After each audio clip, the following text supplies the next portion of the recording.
So can the two countries reach an agreement and overcome the crisis? Let's turn to Harold Trinkunas from the Brookings Institution. He's the director of their Latin American initiative. Welcome, Harold. Thank you. Thank you for having me. So the obvious question is, can Colombia and Venezuela resolve their diplomatic impasse from these talks in Ecuador? Well, they're likely to paper over their differences at this meeting today, but the underlying problem on the border has not changed. Not only is there violence and armed groups operating along the border, but there's a very serious contraband problem. Consumer goods, including gasoline, are highly subsidized in Venezuela, and they're sold at market prices in Colombia, creating an economic incentive for contraband, not only by Colombians, but by Venezuelans as well. So Maduro closed several border crossings. 1,500 Colombians were reported. He calls this a crackdown on crime. Is that what this is, a crackdown on crime? Well, this cross-border contraband has been going on for at least 10 years.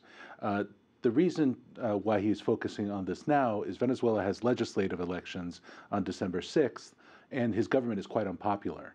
So as a way of rallying support for his government and mobilizing nationalist sentiment, a border crisis with Colombia has some domestic political advantages for President Maduro at this time.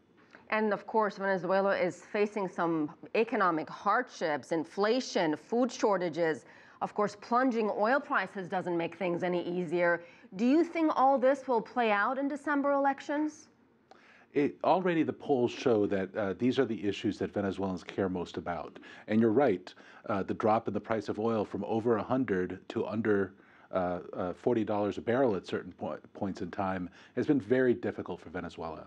Venezuela depends on oil for over 95% of its export earnings, and Venezuela imports about 70% of its consumer products.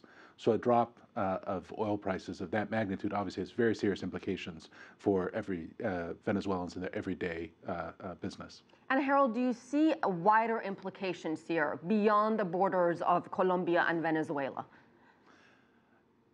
It's become a test of the ability of the new regional institutions created in South America in the last 10 years to resolve regional tensions.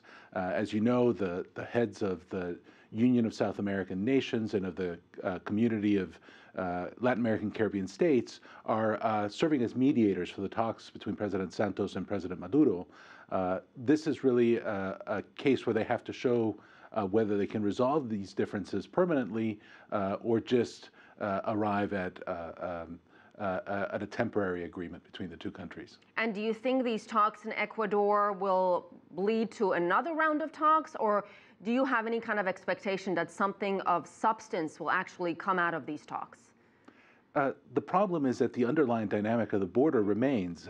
The economic incentives for cross-border contraband, the weak state presence on both sides of the border, none of these things are going to change with the talks that are underway in Quito. Wouldn't they be talking about some of those issues? They would, but the deep structural problems that exist on the border date back decades, and it's hard to see how the two countries could resolve these particularly quickly. Moreover, the border crisis is politically convenient for President Maduro, if not for President Santos.